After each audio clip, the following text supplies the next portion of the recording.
ये dynamics physics के कुछ इंपॉर्टेंट एमसीक्यूज। तो चलते हैं क्वेश्चन नंबर 1 की तरफ। जो है first law of motion is also known as law of, जो मोशन का पहला कानून है उसे और क्या कहा जाता है? ए ऑप्शन है torque, B acceleration, C inertia, D none of these. तो जो फर्स्ट लॉ ऑफ मोशन है उसे लॉ ऑफ इनर्शिया कहा जाता है, यानी कि सी ऑप्शन। उसके बाद क्वेश्चन नंबर 2 है laws of motion was presented by, जो हरकत के कानून है मोशन के लॉज वो किस साइंटिस्ट ने दिए थे? तो बी ऑप्शन न्यूटन करेक्ट होगा। क्वेश्चन नंबर 3 है to every action there is always an equal but opposite reaction, this statement is known as. हर एक्शन का इक्वल रिएक्शन होता है बट उसका जो डायरेक्शन है वो अपोजिट होता है। ये कौन से लॉ की स्टेटमेंट है? ये Newton third law of motion है, यानी कि सी ऑप्शन करेक्ट होगा। क्वेश्चन नंबर 4 है the force which resist the motion of one surface on another surface is known as. ऐसा फोर्स जो एक सरफेस का दूसरे सरफेस के ऊपर हरकत में रुकावट बने, ऐसे फोर्स को क्या कहते हैं? A option gravity, B friction, C weight, D repulsion. तो बी ऑप्शन करेक्ट होगा, फ्रिक्शन। उसके बाद क्वेश्चन नंबर 5 है the force that resist the motion of moving object is known as.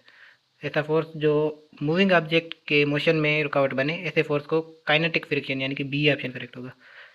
तो फ्रिक्शन के पार्ट्स होते हैं स्लाइडिंग, काइनेटिक, स्टैटिक। जो मूविंग ऑब्जेक्ट के फोर्स में रुकावट बने उसे काइनेटिक कहते हैं।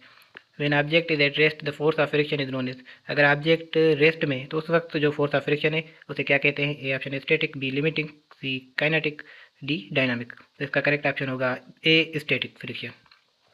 उसके बाद क्वेश्चन नंबर 7 है static friction is dash than kinetic friction. अगर कोई बॉडी रेस्ट में है तो उस वक्त जो फ्रिक्शन है उसे स्टैटिक कहते हैं, और जो मूव कर रही है उस वक्त जो फ्रिक्शन है उसे काइनेटिक कहते हैं। तो स्टैटिक फ्रिक्शन जो है वो ज़्यादा होता है काइनेटिक फ्रिक्शन से, मूविंग बॉडी का फ्रिक्शन कम हो जाता है। तो kinetic friction is less than static and static friction is greater than kinetic friction. तो ऑप्शन जो सी है वो करेक्ट हो जाएगा। उसके बाद क्वेश्चन नंबर 8 है rolling friction is dash than sliding friction. Rolling friction sliding friction से लेस देन होता है, क्वार्टर्ड होता है, या ग्रेटर देन होता है, या इक्वल। तो रोलिंग फ्रिक्शन कम होता है स्लाइडिंग फ्रिक्शन से, यानी कि ए ऑप्शन लेस देन।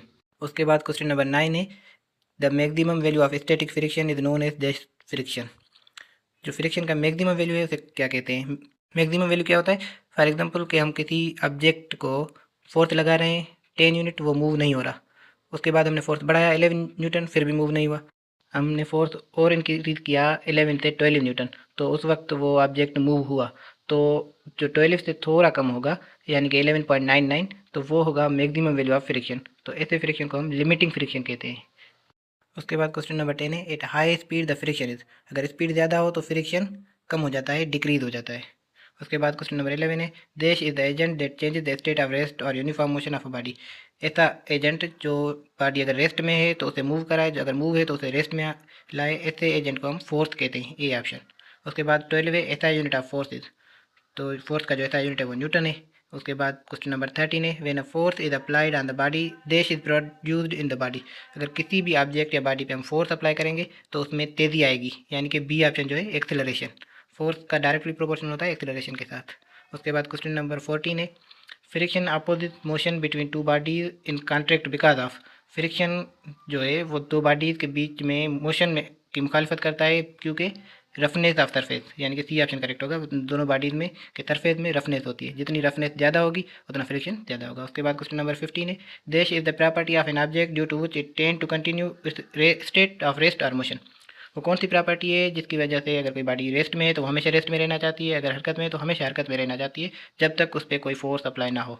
तो वो इनर्शिया है, यानी कि डी ऑप्शन। उसके बाद क्वेश्चन नंबर 16 है product of mass and velocity is known as. Mass और वेलोसिटी की जो प्रोडक्ट है एम वी, उसे हम मोमेंटम कहते हैं। ये मोमेंटम डिनोट करते हैं हम पी के साथ, P is equal to M V. तो सी ऑप्शन करेक्ट होगा। उसके बाद क्वेश्चन नंबर 17 है SI unit of momentum is. Momentum का जो सिस्टम इंटरनेशनल, यानी कि एसआई यूनिट है वो क्या होगा? Kilogram metre per second square, या सेकंड इनवर्स टू, या B option newton second, C option है kilogram metre per second, D both B and C. तो जो करेक्ट ऑप्शन होगा वो होगा बोथ बी एंड सी, यानी कि न्यूटन सेकंड कहें या किलोग्राम मीटर पर सेकंड कहें, दोनों ऑप्शन सही है। उसके बाद क्वेश्चन नंबर 18 है the force required to move a body along a circular path is called. ऐसा फोर्स जो किसी ऑब्जेक्ट को सर्कुलर पाथ में मूव करने के लिए रिक्वायर्ड हो, तो ऐसे फोर्स को हम सेंट्रीपिटल फोर्स कहते हैं, यानी कि ए ऑप्शन करेक्ट होगा। उसके बाद क्वेश्चन नंबर 19 है which one of the following equation describe the Newton second law. इनमें दी हुई इक्वेशन में से कौन सी इक्वेशन न्यूटन के सेकंड लॉ को जो है डिस्क्राइब करती है? ए ऑप्शन है F is equal to M, B option है F is equal to M A, C है E is equal to M C square, D है P is equal to M V. तो correct option होगा B F is equal to M A. उसके बाद question number 20 है, quantity of matter content in body is called. जो matter का मिकदार है बॉडी में उसे हम क्या कहते हैं? उसे कहते हैं मेस, यानी कि ए ऑप्शन करेक्ट होगा। आज के लिए इतना ही काफ़ी है।